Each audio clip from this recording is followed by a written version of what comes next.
फिर दिन हुआ पुरानी रात का, करे सो शुक्र हम खुदा की जात का, खुदा की जात का, नया फिर दिन हुआ। आज की आयत। ऐसी राह भी है जो इंसान को सीधी मालूम होती है, पर उसकी इंतहा में मौत की राहें हैं। इमसाल 14 बाब 12वीं आयत। अजीज़ों, आज का दौर मशीनी दौर कहलाता है। इंसानी ज़िंदगी के हर शोबे में मशीनों ने हर काम को सहल बना दिया है। यूँ वक्त की बचत और ज़िंदगी आसान, अगरचे इन मशीनों को ईजाद करने वाला खुद इंसान ही है, जो बज़ाते खुद एक पेचीदा और हैरत अंगेज़ मशीन है, जिसको ईजाद करने वाला खालिक खुदा है और जिसकी ज़ात बेमिसाल और काम लाजवाब है।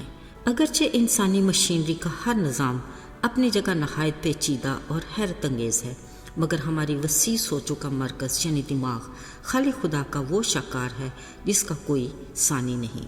ये इंसानी मशीनरी के दीगर निज़ामों को मुनज़्ज़म रखता है।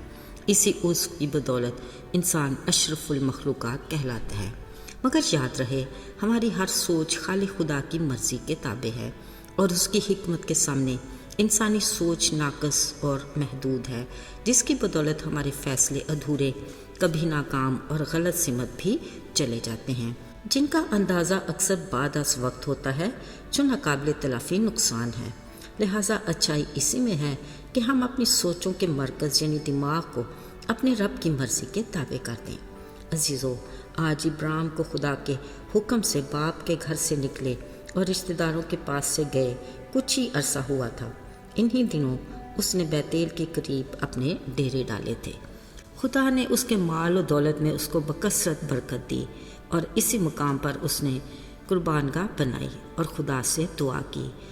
इब्राहिम का भतीजा लूत जो उसका हमसफ़र था, खुदा ने उससे भी बरकत दी और ये दोनों घराने अमन, सलामती, खुशी से ज़िंदगी गुजार रहे थे कि एक दिन इब्राहिम और लूत के चरवाहों में झगड़ा हुआ।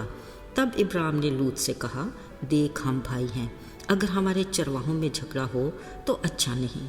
देख ये सारा मुल्क तेरे सामने है, अगर तू दाएं जाएगा तो मैं बाएं चला जाऊंगा, इसी तरह अगर तू बाएं तरफ का इलाका चुनेगा तो फिर मैं दाएं तरफ के इलाके में चला जाऊंगा। इस तरह इब्राहिम ने लूत को बड़ी फराख दिली से रिहाइश के लिए जगह के इंतखाब का मौका दिया। सो लूत ने आंख उठाकर यरदन की सारी तराई को देखा। कलाम मुकद्दस में लिखा है कि ये खुदावंद के बाग और मिस्र के मुल्क की मानद खूब सैराब थी। सो लूत ने इस इलाके को अपने लिए चुन लिया और अपने घराने और माल मवेशियों समेत तराई के शहरों में सुकूनत इख्तियार की और सदूम की तरफ अपना डेरा लगाया। यूँ उसने अपनी सोच, दिल की खुशी और आंखों की पसंद के मुताबिक अच्छी जगह का इंतखाब किया, मगर उसके वहम व गुमान में भी ना था कि वहाँ के लोग खुदावंद की नज़र में नहायत बदकार और गुनाहगार थे। सदूम और अमूरा यही इलाका था जिसको बाद में खुदा ने आग और गंधक भेजकर तबाह और बर्बाद कर दिया था, मगर उसने अपने बड़े फजल और रहम की बदौलत लूत और उसके घराने को बचा लिया। अजीज़ों, याद रहे कि लूत की बीवी नाफरमानी के बायस पीछे मुड़कर देखने से नमक का सतून बन गई थी, जो आज तक धरती पर इबरत का निशान है। कलाम मुकद्दस के मुताबिक बेशक ऐसी राहें हैं जो सीधी और अच्छी दिखाई देती हैं, मगर उनकी इंतहा में हलाकत है।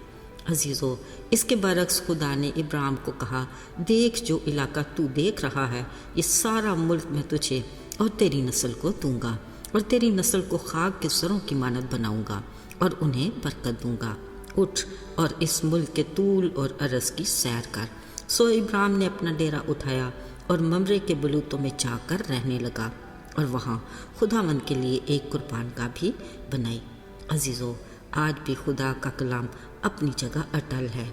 अक्सर औक़ात हम भी अपनी नाक़स शकल और महदूद सोच के मुताबिक अपनी ज़िंदगी के लिए कई ऐसे फ़ैसले करते हैं जो आगे चलकर हमारे लिए ख़तरे बन जाते हैं, लेकिन बतौर मसीही हमारा ईमान, यकीन और भरोसा अपने खुदावंद पर होना चाहिए कि वो हमें कभी तन्हा नहीं छोड़ता और ख़तरों में पड़ने भी नहीं देता।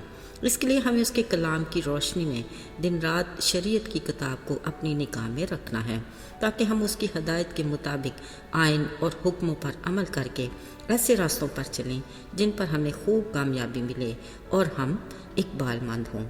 کلام سے آگاہی میں ہی ہماری سلامتی ہے۔ دوسری صورت میں ہمارا اصلی دشمن ابلیس ہمیں ایسے چوراہے پر لا کھڑا کرتا ہے کہ نظر آنے والا ہر راستہ ہی دلکش ہے۔ لہٰذا ہمارے لیے بہترین اور مستند رہنما کتاب خدا کا کلام ہے، جو ہمارے قدموں کے لیے چراغ اور راہ کی روشنی ہے، جس کے باعث ہم اپنے لیے ایسے راستے کا تعین کر سکتے ہیں جس کی منزل ہمیشہ کی زندگی ہے۔ آئیے دعا کریں۔ اے باپ، ہم شکر گزار ہیں کہ تیرا کلام ہمارے قدموں کے لیے چراغ اور راہ کے لیے روشنی ہے۔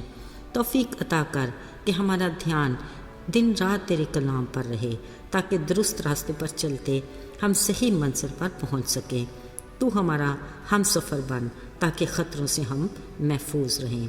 یسوع کے مبارک نام میں آمین۔